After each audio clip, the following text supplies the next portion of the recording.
Perfect. So the session is on clean energy finance. I'm joined by three guests. I have Jeff from BBOXX, we have Nick from Paygo, and we have Eric from Equity Bank. I really want to talk a little bit about how clean energy finance has changed. Has LPG really found a place within clean energy finance that it didn't have before? I mean, for many years, LPG kind of sat behind LNG as the ugly sister, where LNG pretty much crowded out available finance for LPG.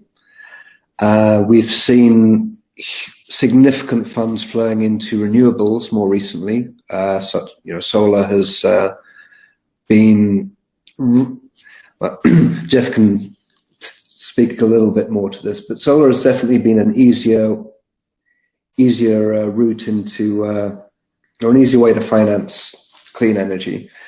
LPG, however,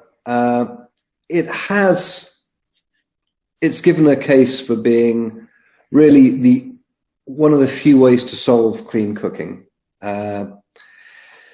And maybe it's not, it clearly isn't a renewable, but it is very much transition fuel and a better alternative to what many people are using today.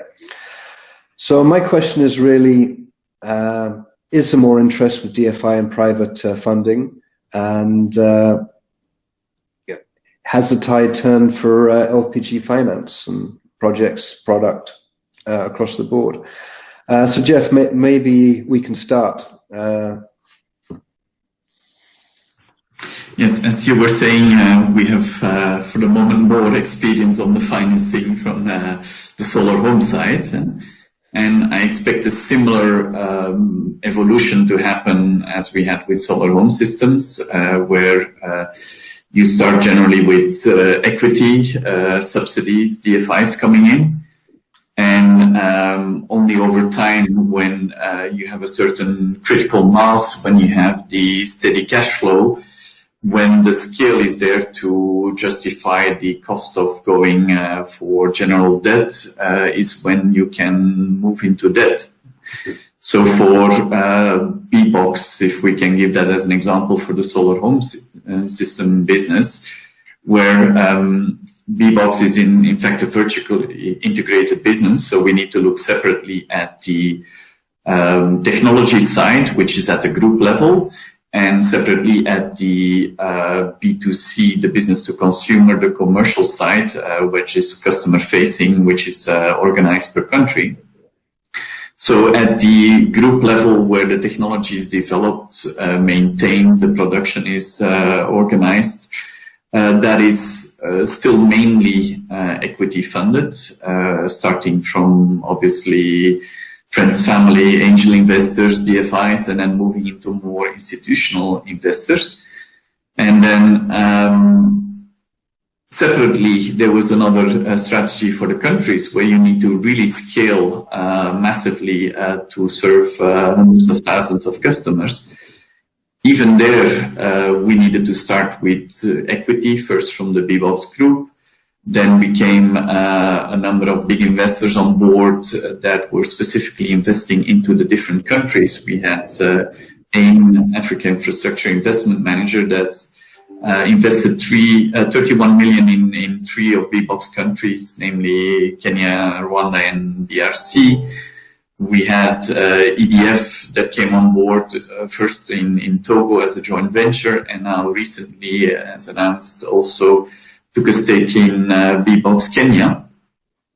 That in the beginning was more from specialized funds like SEMA, Trine, as crowdfunding. And only now general debt is becoming attractive, is realistic, because the cost is going down. Once you can demonstrate that scale, you can demonstrate that steady cash flow that gives confidence to investors, to financiers.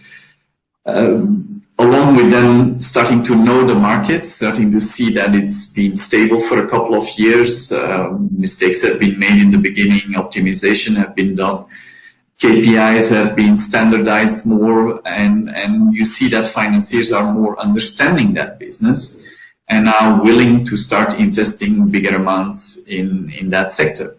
So I expect exactly the same for the LPG sector, where we need to start again with equity, subsidies. You see a number of DFIs coming up with subsidies to try to scale this up.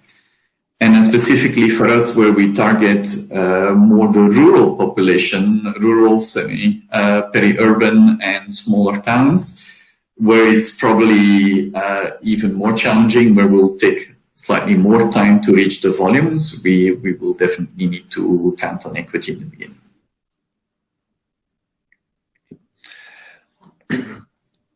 Okay, I mean, it's interesting if you take technology companies recently, you can take a tech startup which has actually found it very easy to raise equity finance in order to try and reach its tipping point before it then really, whether that be an IPO. Is that the same with clean fuels? I mean, do you have the same kind of, are you seeing more of a rush of private capital coming into clean fuel financing as you would, for instance, a US-based startup in the tech sector? Or does the geographical aspect, does that reduce the number of available funds? And that was for me again, the question? Yes. Yeah. I think, so the complication with the LPGs, and I think you have other sessions where you talk about it, is it considered as a green fuel, yes or no? So when we were doing in the solar home system, there was no doubt about that, and so there was no confusion about that. The aspect of a transition fuel, explaining that gives an extra complication. And so we did announce an investment from Trafigura into BBOXX. So we do have some attraction. We do need to find a way to give everybody comfort, also the original investors, the new, while we still want to use the synergies of, as I was saying, we want to deploy that in more rural peri-urban areas. So one of our key success factors is the fact that we can use the synergies between our solar home system operations and the Paygo LPG operations that we want to, that we're launching. And so it's not necessarily exactly the same investors that want to invest in one and the other.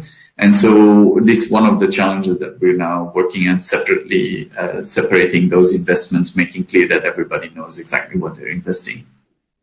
Thank you. So, I mean, moving on to Nick, Nick, CEO of Paygo, another startup. So, I mean, Nick, Paygo's mission effectively, stated on your website, is to help develop and expand markets for LPG through digital innovation. So you guys are pretty LPG focused. Right? Yes. That's where you've put your flag. I mean, from your experience, is LPG seen as a green or clean energy by potential investors? And how do you get them to see it that way if they don't? Yeah. Well, first, thanks for having me, Max, and yeah, thanks for the question. So I think the perception has been changing a bit over time. So I think there's two kind of areas of impact, right, for LPG. There's the environmental impact, which kind of there's a broader kind of narrative around that. And there's also the health impact. Briefly on the health impact side, I've seen a shift due to recent kind of research has come out around the different types of interventions that are available at the household level for clean cooking fuel that LPG and other clean fuels have kind of emerged over improved appliances as having a stronger impact to the household. And I think the investor community, especially those that are kind of more impact focused, are starting to recognize that shift. And we're seeing a bit of a shift in investment from, again, the kind of appliance sector to companies like ourselves that are focused more on getting clean fuel to the household, like LPG. On the environmental side, that's always been, a more challenging narrative for LPG. I think when you look at the story separate from the LPG supply chain, more like the fuels that you are displacing, I think that the investment community is starting to recognize that. So when you're displacing charcoal or kerosene, or wood at the household, investors are starting to recognize, like, this is definitely disrupting other fuels that are leading to deforestation and more pollution. If it's kerosene, it's more black carbon. If it's charcoal, it's definitely deforestation. And I think that recognition is there. And we've seen through our own, operations that when you put LPG in a household and you're able to sell it in an affordable way, that it quickly becomes the primary cooking fuel at the house. So there's traditionally some level of fuel stacking. So folks use a variety of different fuels to kind of meet their daily cooking needs. But when you have access to a fuel that's as convenient and easy to use and has low kind of household pollutants as LPG, it very quickly becomes a primary fuel. And so that story around displacement, I think, has come through very strongly. As far as LPG itself, I think obviously that bio-LPG and investors like SHV investing heavily in it are a great long-term place for us to land.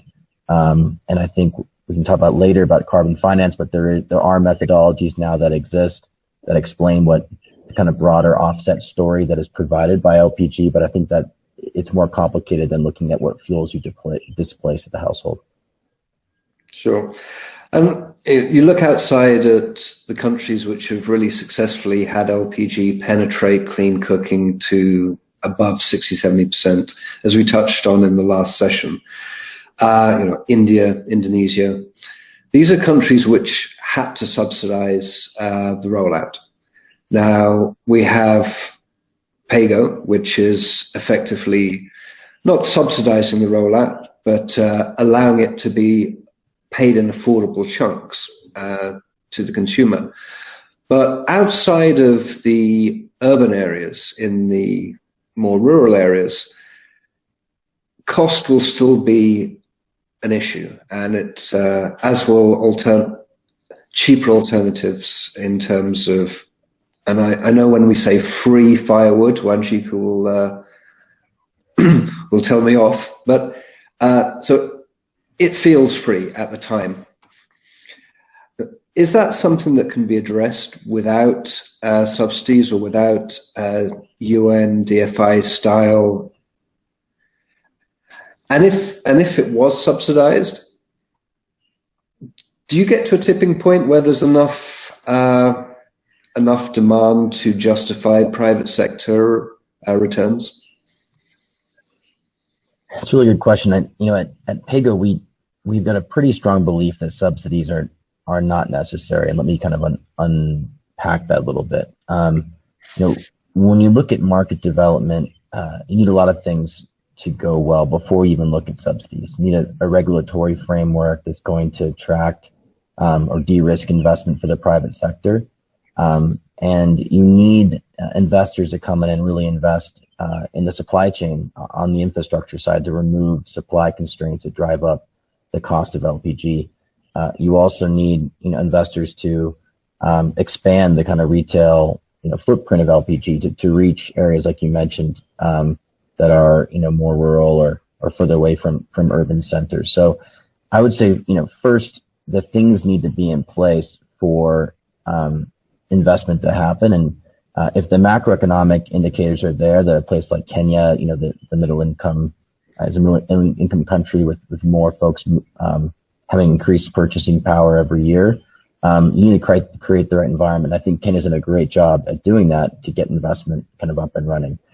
At the household level, I think what you're mentioning is more of a product market fit question, which is, with LPG, which is sold, again, if you have a very efficient supply chain, and you have a relatively, low cost because those supply constraints have been removed, you still have this challenge of, because there isn't piped gas, each household has to invest in a cylinder, kind of like a distributed pipe in a way, and they have to buy gas in large amounts. Either you can reduce the upfront cost of that cylinder and the recurring cost of LPG through subsidies that are below whatever the market rate is, or you can change the format in which they're sold. And at Paygo, we obviously deeply believe that selling gas on a fractional basis matches up better with the livelihood of a lower income household that has kind of various income streams that are not very predictable on a daily basis, and it allows them to just buy just the gas they need every day. If you can't sell gas in that format, you're going to have a pretty big effort at consistently keeping it low enough to compete with the other fuels. And as you mentioned, Max, as you get further up the supply chain, maybe it's not free, but charcoal, agricultural waste, wood becomes cheaper when you get further out of town, and your distribution costs for LPG become higher. So we believe it's once the right environment is in place for investment, and you fix the product market fit issue, the demand side, the kind of offtake side is there, and I think those commercial returns that you were suggesting are definitely possible. You can do it, and I think you can do it without subsidies. No, I mean, there seems to, when you look at the donors, and this is actually a question that's come from the audience, when you look at the donors, there are a number of different projects which they fund. Clean cook stoves being an example, specific example of donor funding. Now, you can pretty much guarantee that not one of the donors that gives money to clean cook stoves actually uses one in their house. They will use LPG or electric. Why do concepts such as clean cook stoves, which pretty much seem to have been proven to be ineffective, why do they still get so much, or in your opinion, why do you feel they still get a lot of funding, which in effect is crowding out funding from other areas? I think there's a bit of a long tail effect here. I think a lot of the community recognizes that clean cook stoves have not had the impact that they that we had once thought, probably 10 years ago, and that both the economic challenges of creating clean cook stoves that are really efficient and low costs are really challenging, but also at the household level that the environmental and kind of health impacts are not what we had expected. That being said, standing up financing facilities at the kind of scale that is available for clean cook stoves takes years to develop. Jeff was mentioning it starts with folks securing equity investment, maybe taking things on balance sheet, providing financing themselves, then setting up intermediate asset financing solutions, and eventually scaling those facilities up. That takes years to set up, and a lot of the DFIs, they need a place to deploy capital that is ready to go, and that those vehicles are there. For us, we're still nascent in our development. I think our business model is quite clear, but those facilities are not available. Once they are kind of up and running, I think the capital is there, and I think it's ready to be kind of redeployed towards cleaner fuels like LPG. Okay. So, I mean, effectively what we're saying is that once you've backed a horse, it's then very difficult to get off that horse and admit you made a mistake. It's a lot of momentum in one direction. I think it's difficult to I'm going to stop putting you specifically on the spot on this. Yeah, thanks. This is not your bag. Sorry, and moving on to Eric at Equity Bank. Eric's an associate director. Fantastic results last week, Eric. I think everybody was surprised to see in these times, especially for the banking industry, how well you've done. Can you tell us a little bit about how Equity Bank see LPG financing and clean cooking, how that fits into your portfolio, and really what your appetite and how you view the risk profile for that sector is? Thanks a lot, Mas, for having me. And thanks for those words. I think we are also surprised by the results. But I think one of the things that we do in equity is to live the purpose. I think equity is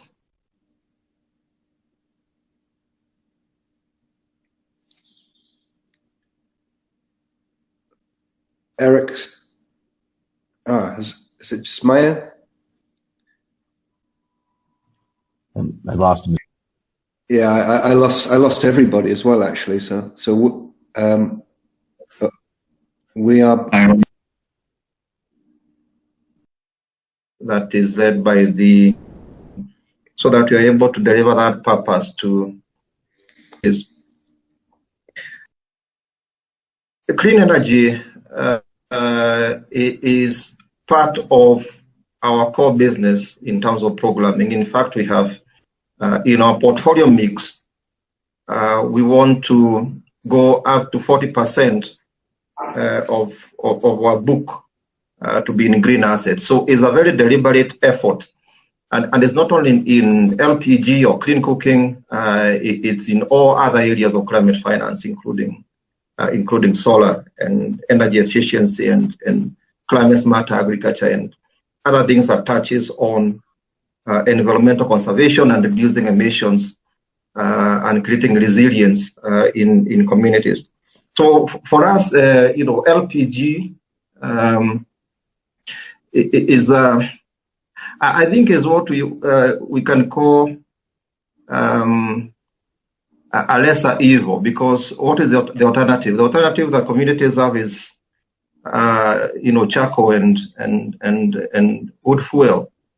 And I mean, the effects of that we cannot overemphasize in terms of health issues, deforestation, and all that. So, as a transition fuel, I think we are very comfortable with that in terms of supporting that.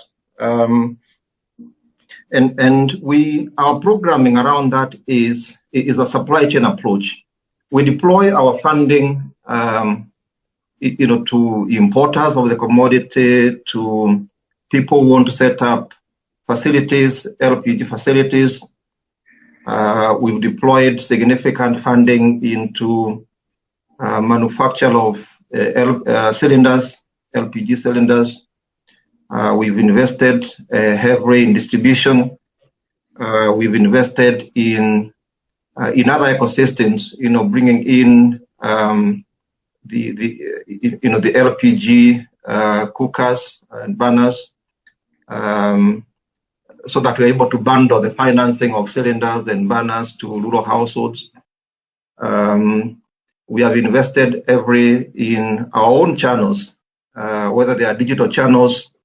We have created a loan product that allows consumers to access LPG from their mobile phones, whether you're on a feature phone or you are on a smartphone. You can, within 5 minutes, you can access a loan for you to buy the infrastructure on the phone. For all our 14 million clients, we've pre-scored them, so already they have a credit limit that they can go to the phone and purchase that. We have invested in other channels. We have a product on stock finance for distributors who want to increase their stocks in distribution. So it's a value chain approach, right from importing and storage of the commodity to distribution to manufacture of cylinders and all that. And increasingly, we have done that pretty well at the household level, but the market is, we are still at 18%. But we also are recently looking at institutions. And we took schools in this country and found that schools are consuming 1 million metric tons of wood fuel in a year, valued at over 10 billion Kenya shillings. So you find the government is sending capitation to schools, and that capitation is used to buy firewood and charcoal. And we said we need a solution there. So we did our research with our partners, and we are now on an offensive with schools to transition schools in Kenya from wood fuel and other biomass, charcoal, into LPG, and we are financing schools to to transition to consumers of LPG. We just recently launched the program at one of the national schools here in Nairobi, Alliance, and we are now lining up, and we're really looking for support of the government and the ministry in that regard. So for us, Max, is a very deliberate effort to finance LPG along the supply chain. And now we have transitioned now from households to institutions, because we also believe that institutions need not to pollute the environment through wood, fuel, and charcoal. Thank you. I mean, you commented on schools, and I was at one of the schools where a distributor had actually replaced the wood-burning cooking stoves with gas. Max? Hello? Yes? Can you hear me? Eric? Yes, we can hear you. Go ahead, Eric? Max. Yeah, I'm just wondering if Eric can hear us. I think Eric's lost sound. Eric, have you lost sound?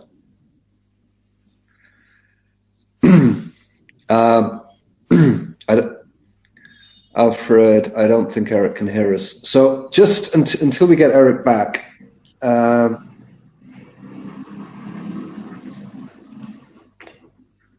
Eric, can you hear?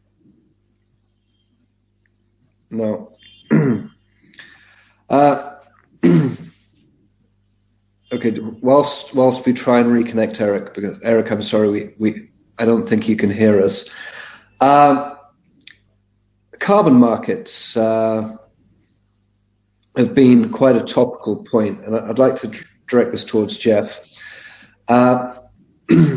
We've seen a number of the significant interest in terms of being able to show how much carbon you save by switching from burning a fossil fuel to a cleaner fuel, and then being able to take that saving and create a carbon credit which can then be marketed on an exchange, be that in Europe or the States. Now, as far as I'm aware, we've not actually seen any functioning ability to do that in the past year and a half, mainly not having a framework. But is that something BBOXX have been looking at and trying to access?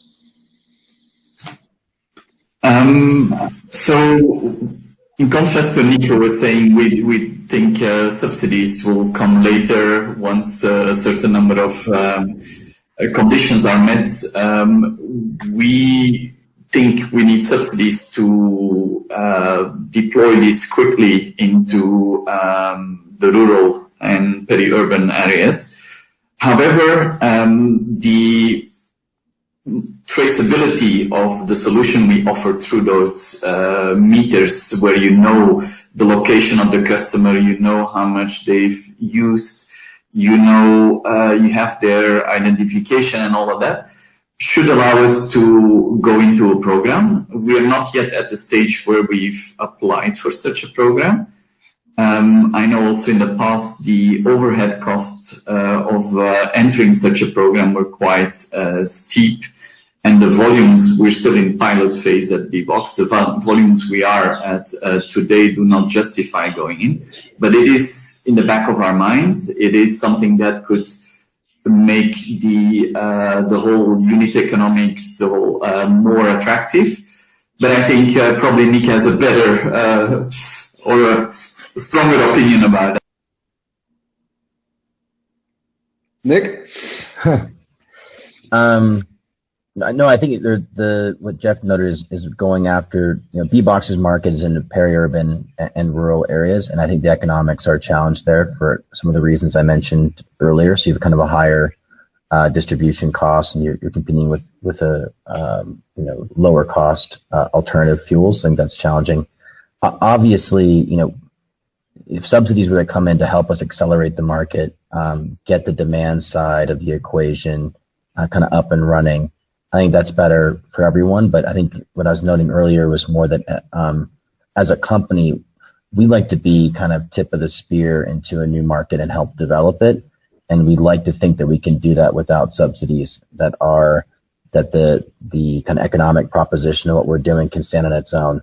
So when we talk about the economic proposition for us, it's the kind of marginal value of what we're doing is two parts, right? So one is, are customers willing to pay a premium for buying gas in small amounts? And, based on, their consumption, what is that kind of marginal value that's created? And the second is on the cost reduction side. So when you look at being much more efficient with your assets, what are the cost savings on the supply chain side? So if that marginal value is there versus the marginal cost, we believe you can do that without subsidies, and you can start to really deploy this technology. But obviously, again, a lot of the assumptions based on that model are for an urban environment. And so I think what Jeff's saying is also right, which is that some help in rural until this LPG use is more pervasive is probably helpful. Okay. I think, Eric, we've got you back now on sound. Can you hear me?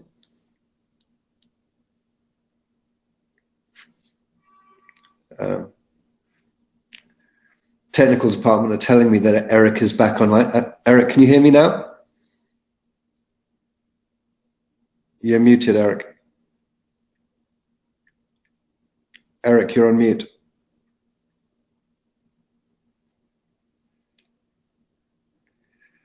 Alfred, can we unmute Eric?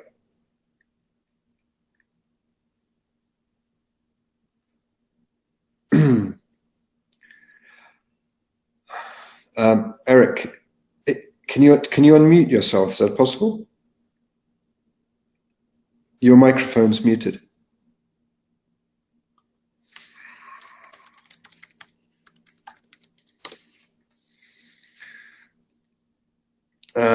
We can't hear you our end, Eric, because your microphone's okay. So until we can unmute Eric,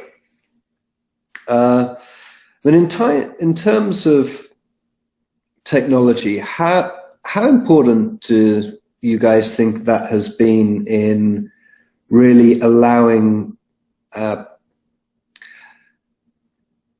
giving a roadmap for private finance to really find this more attractive?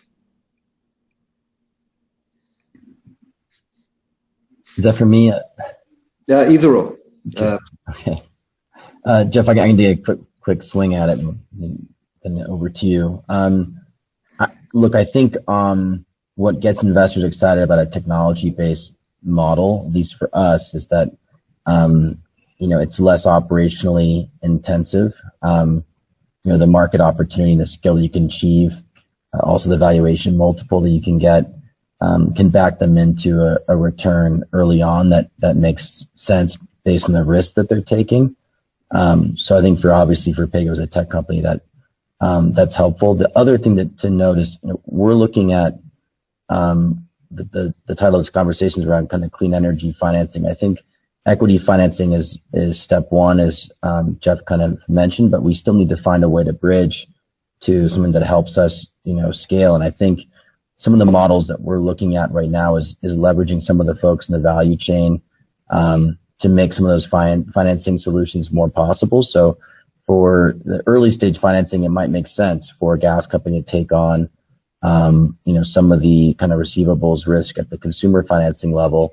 But we, finance our technology to the gas company. So the bank is actually underwriting, a very, well-known, easy to diligence, large company versus, someone at the household level. So, I would note that, look, I think the technology helps us, secure early equity financing. It also allows us to be, I think, nimble with our business model with investors that are kind of open to different ways that we can go. And then I think it allows us also to look at the value chain as a whole and try to figure out where do we plug in and what is the right division of labor for us to unlock the market and try different solutions. Well, thank you. Can I just move to Eric, because I think we have you back now. So Eric, you were mentioning about schools and and that was an area you're looking to finance. So one of the issues a lot of the traditional marketers have had is really taking on the finance risk of public institutions. You look at the newspaper yesterday, and the request is that write off the Kengen debt. School, obviously, financing has been difficult for them. I know that, I'm sorry, I can't hear anything from my end. No, Alfred told me it was fixed. If you can type in a question on the chat, please. I can hear everybody else other than Max. Okay, that I'm going to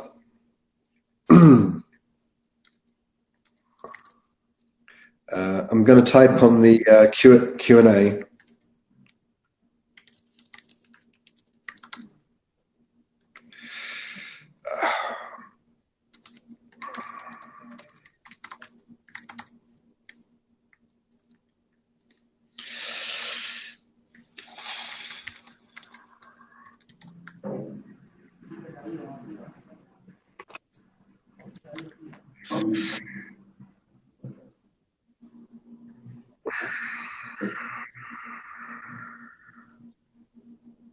Thanks, Max. I've seen your question on the chat. How do we deal with the end user finance risk? What we do is, for equity customers, we pre-score them. Any equity customer has a credit score and a limit, and it's an algorithm that gets information from different sources of information, aggregates that information, and gives that person a score. So at any one time, you can go to your phone and be able to see, today I can borrow $200, I can borrow $10,000, based on your credit score that has been arrived at through some algorithms and certain data sets. So it's very heavily driven on data. So at the retail level, you don't even need to come to the bank. Once you have a credit score, you can actually use that score, select a product, because we have maintained some of these products in our system, and be able to borrow in real time.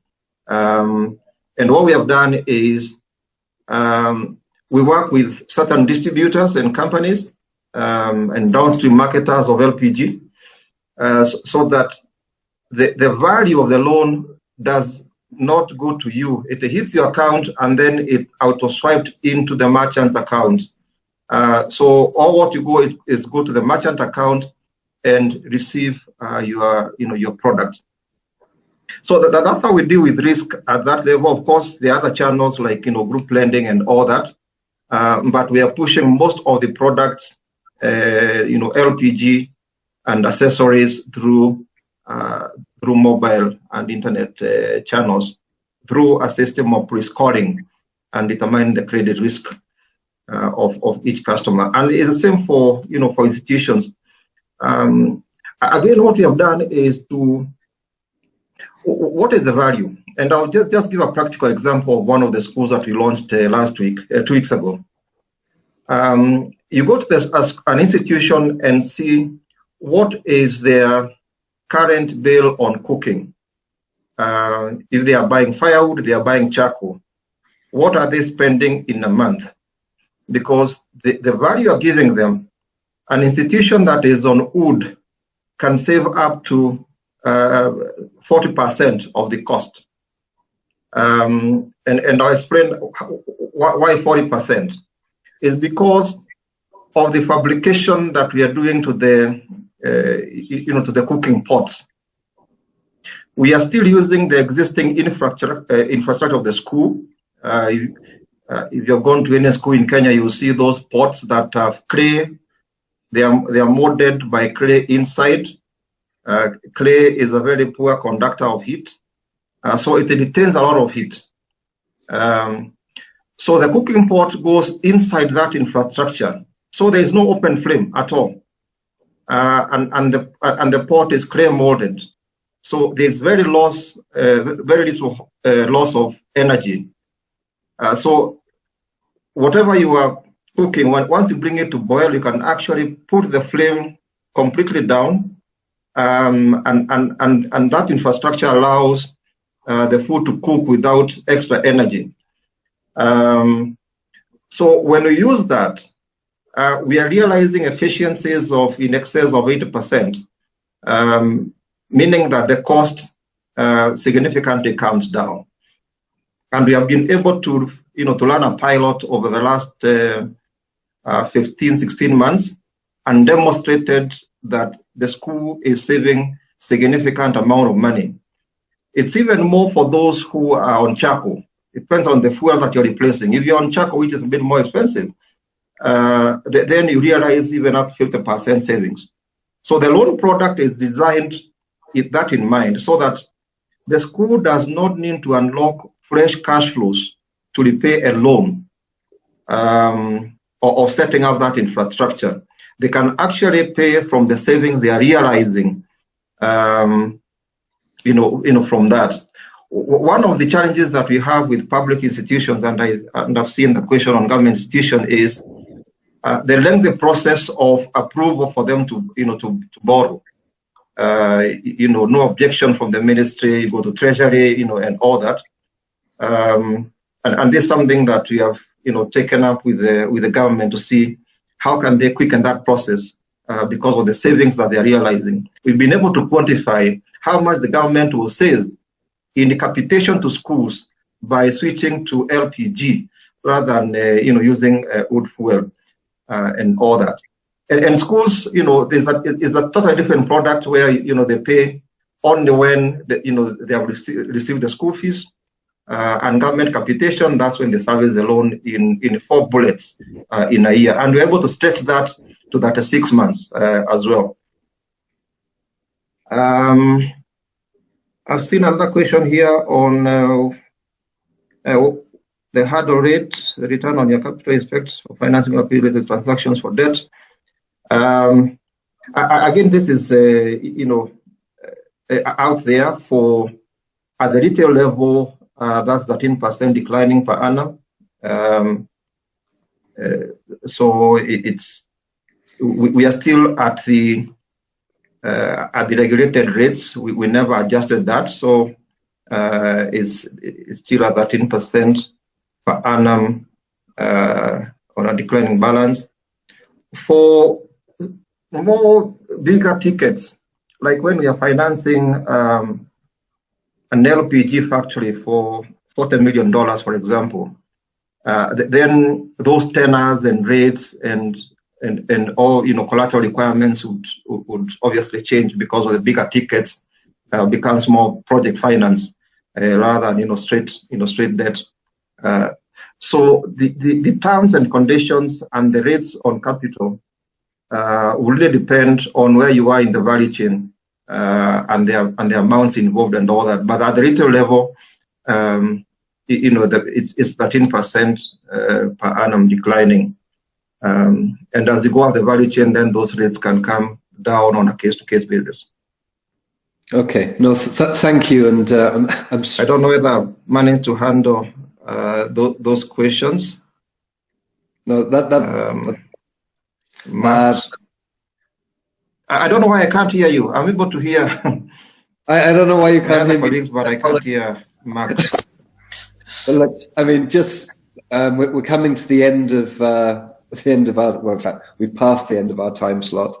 So, look, I'd like to thank everybody. Eric, I'd like to thank you, even though you can't hear me. Maybe you can read my lips.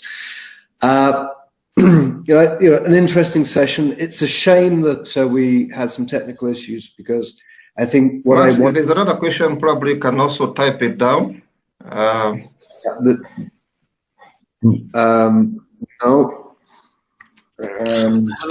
Hello, Eric. Basically, Max is trying to summarize, and we've come to the end of our session for this session. So we believe that all the questions have been answered well enough. Apologies for the technical issue, but we are still trying to resolve it on the back end with our technical team. Max, I'd like to hand over the mic to you so that you can wrap up. No, yeah, I was just saying it's unfortunate because it would have actually been very interesting to tie in bank and debt financing a little bit more into the experiences of Jeff and Nick, who are kind of getting to that point in their evolution. But I think it's very interesting. It's clear that LPG still has some work to do to get seen as a truly clean fuel. Reassuring that it's becoming more widely accepted as a transition fuel, especially alongside some of the renewables such as solar. And hopefully